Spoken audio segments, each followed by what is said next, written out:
welcome to the LTH product briefing. I'm delighted today to be joined by James Ding, the CEO and co-founder of Draftwise. Welcome, James. Hi, glad to be here. It's great to have you on. Draftwise was one of the very first companies to launch a product in the smart drafting space, which has evolved considerably since then. James, can you tell us a little bit about the background of Draftwise and how it's evolved since then? Yeah, definitely. And we founded the company almost 5 years ago. Before this, I led an AI product before, and I found that what motivated me was taking what technology could do, especially around data and data-intensive applications, and apply that to workflows in a way that has a large impact. So almost 5 years ago, I teamed up with a Clifford Chance lawyer with extensive experience, and we sought to just solve the problems that he experienced in his day-to-day workflows, drafting contracts, reviewing contracts, and advising clients. And so Draftwise started to solve that problem with this drafting product that was able to also draw upon past precedent for the purpose of drafting, which was a really novel idea at the time. And now you have a new product as well called Markup. Is that right? That's right.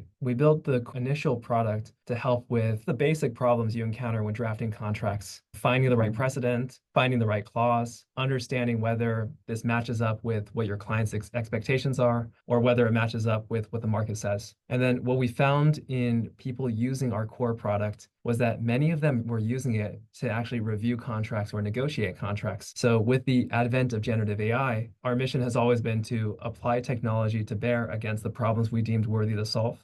Generative AI changed this landscape of problems we can solve. Things that were previously very difficult became possible. So we broadened the scope of what we could do. And markup is just the first example of that. Automating end-to-end the first markup of an agreement based on your deal history. Excellent. I think you are going to show us both products today, which is ambitious and I can't wait. So let's jump in and have a look. Sounds good. I'll keep it short on the core side. So the thing that sets Draftwise apart, and this is true about all of our products, is that we believe that transactional law is precedent driven. So therefore, the software you use for the workflows should also be precedent driven and grounded in your real work. For law firms, precedent is often stored in the document management system and oftentimes accompanied by other deal metadata, such as a foundation or a CLM or other sources where you keep that deal metadata. What the core fundamental Draftwise technology does is it brings all of your data with respect to your deals under the same roof and makes it easily accessible. So just to give you a taste of what that means and make it concrete, here we have the Draftwise Word environment. You can also access Draftwise within Outlook and within a browser, but most people when drafting contracts use it within Word. And what this document is a commercial lease. So you can imagine that we're either drafting or reviewing a lease. On the right-hand side here, I have a portal into Draftwise. It looks like a Google search bar and it acts like a Google search bar.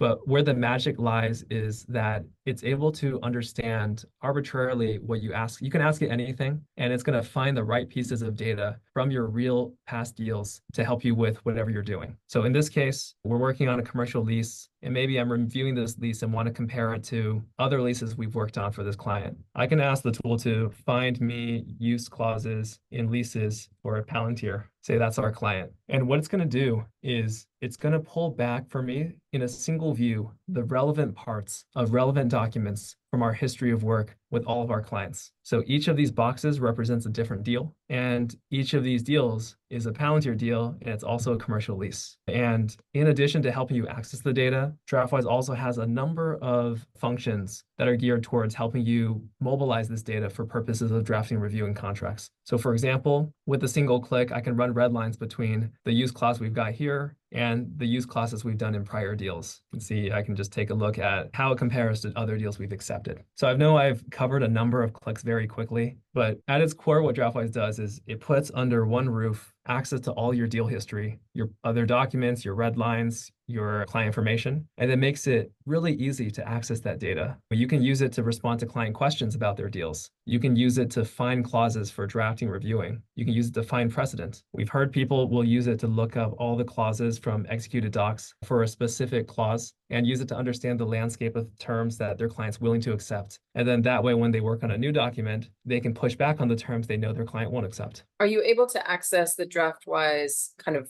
library, as it were, outside of Word as well, if you just wanted to search across it? Yep, you could access it within the browser. You can access it within our generative AI assistant as well. and you can access it within Microsoft Outlook. So a common thing that Cool. people will do from within Outlook is a client will have a question. They might say, hey, which of our clients have MFN rights? And then what they'll do is they'll search within side letters for that term and then enumerate the LPs who have that right. Different purposes, similar capabilities, and then some of the features we have within the tool, depending on the platform, also change because we anticipate what you're going to do. It's clearly within Word, you're planning to compare and amend the document you're working on. That Outlook feature sounds really useful as well. Yeah, I think so. And I think this is actually a great seg to markup because one of the things that we learned from, we built and launched this tool almost 5 years ago, and it's gotten a lot of usage. And we realized that a lot of people were using this tool in order to support contract review. And this was exciting to us, especially 2 years ago when ChatGPT kind of made its waves in the space. Because when the technology landscape changed, we realized that was actually a workflow we were uniquely positioned to solve because of the access to your deal history. Like when you review a contract, what is it you do? You think about what terms your client's been able to accept before, what terms they've pushed back on before, and you want to ground all of your comments in the language you've used before. People got very excited with generative AI for contract review because it seemed to do a good job at doing a first pass review. But the problems we were making were it didn't know the points your client cared about, and it was generating language you'd never seen before. So we were Used uniquely before. positioned or used before. Imagine if you could constrain it to only ever using things that you've done on behalf of that client. So that's why we thought we were really positioned for it and why Markup by Draftwise is a unique offering on the market. This is Markup by Draftwise. So I've just changed the screen, but it's again, another lease that we're working on. What Markup by Draftwise does is it helps you expedite or automate the review of a contract or the first markup of a contract. That's where the name comes from.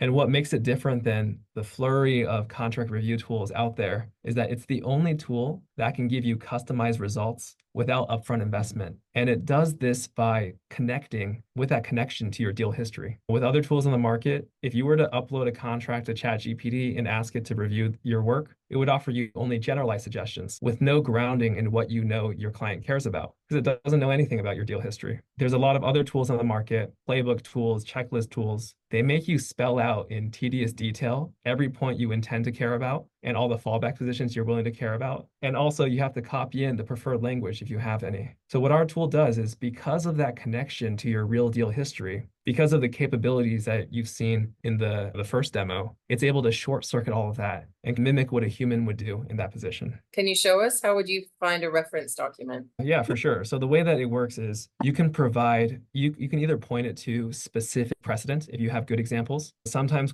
I've heard from Ozan that sometimes when you're working on a deal, the partner you're working with will give you a precedent and say, hey, here's the precedent. This is a good example, use it. If you have precedent, you can point it directly to precedent. If you have specific negotiations or markups, you can also point it to those. You can also just have it point to all your history of work with a client. In this case, I'm going to point it to a specific document that I uploaded before. So just the first case of how I tell it to look for issues. In all three cases, though, the workflow is the same. I'll come back to this actually, I'll explain it now. So the workflow is the same. What you do is it will automatically identify what kind of contract you're working on. It will ask you which party you're representing. So you can actually take the side of either party because you can imagine that the things that benefit one party may not necessarily benefit the other. And you want to take the positions that are most favorable on behalf of your client. So that's why it gives you the option to choose which party you're working on. It also doesn't assume it's a bilateral exchange. If there's multiple parties, you get the option of choosing which party you're working with. In this case, I'm representing the lessee. And then you can see that here, I've provided it resources for using. In this case, I've only provided it one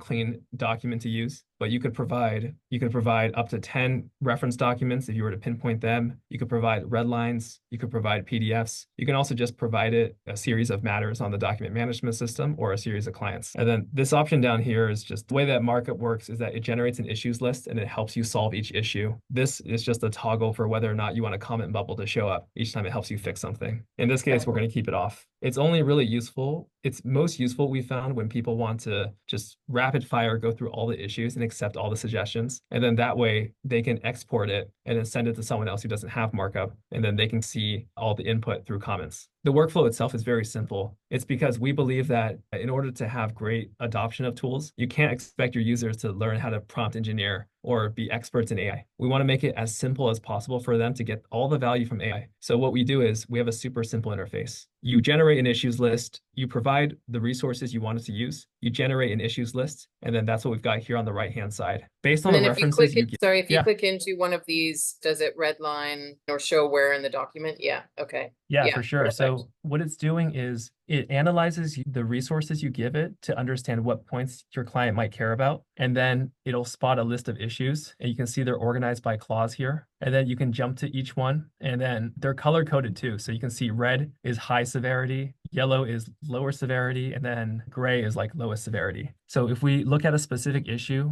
this issue is saying is that in other agreements that we've done for this client, they have always had the right to modify the property that they're renting, and that in this document they don't have that right. So it's probably a sticking point for our client. So in our first markup, we're going to add some comments in that kind of remediate that. So this suggested solution will just show you an example of how you might incorporate language from precedent in order to get the terms you want. And it And tries to do Jason, it in the minimally invasive way. if you want to add it, can you just click and it will automatically apply it in the document?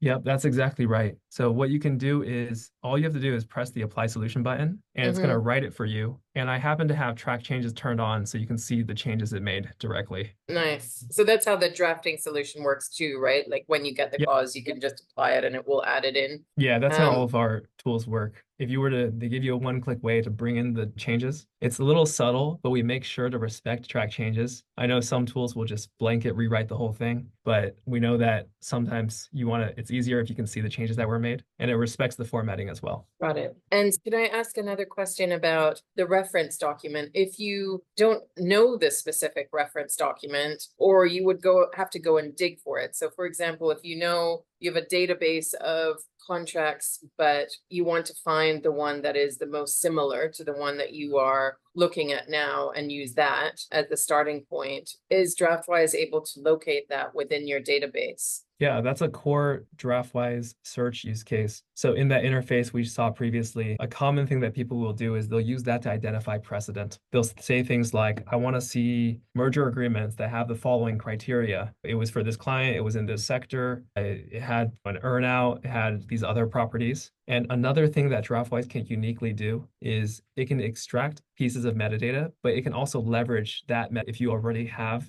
data repos that have that source in it. So for example, if you collect post-closing surveys, if you have a deal database that your marketing team uses or that your analytics team uses, those are all things that Draftwise can integrate seamlessly and make part of the search criteria. So when you look for similar deals, you can look across those dimensions as well. So really the combination, I know the two tools for those watching are available separately, but this combination of tools makes a lot of sense because you can use the drafting tool to search for things and then use the markup tool to identify issues and negotiate. Definitely. In fact, most users of Draftwise use both because of that synergy. The reason why that you can get markup without or standalone is because often it's a simpler concept to understand. Unlike the core tool, which does require an integration with some of your systems, and you can progressively add systems too. So oftentimes firms will just add the document management to the start and integrate more systems over time for a more complete data landscape.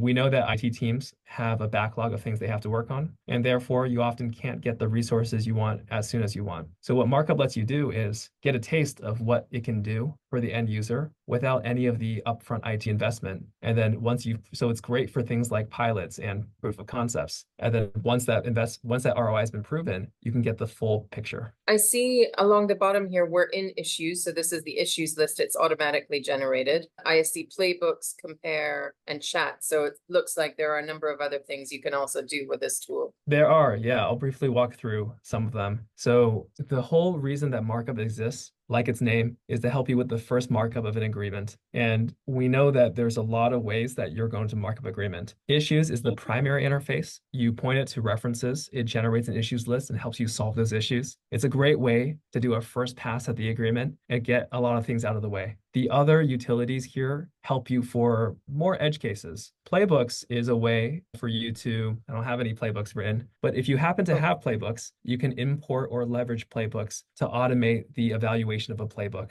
I know there's a fair number of tools on the market that do this. There's a number of reasons why ours has higher accuracy, including the use of AI agents and also a unique data schema. But we've seen most traction here with private equity NDA negotiation. We found that really the places that playbooks are most popular are in private equity NDA negotiation and in-house commercial. Sometimes in-house commercial teams will have a checklist to run through. So in the case where you do have a playbook, you can use it and automate it as well. Compare is a way for you to, in detail, compare in substance two agreements. It can be really useful when you have something like a reps and warranties section to effectively compare in substance long pages of reps and warranties against other long pages of reps and warranties, because it'll line them up side by side and tell you in substance the differences. So it plays a similar purpose to redline in the cases where their sections are so long that a redline is hard or unwieldy to use for that purpose. And then chat is our AI, generalized AI agent powered legal assistant. Like other assistants that you've seen, including an AI enterprise,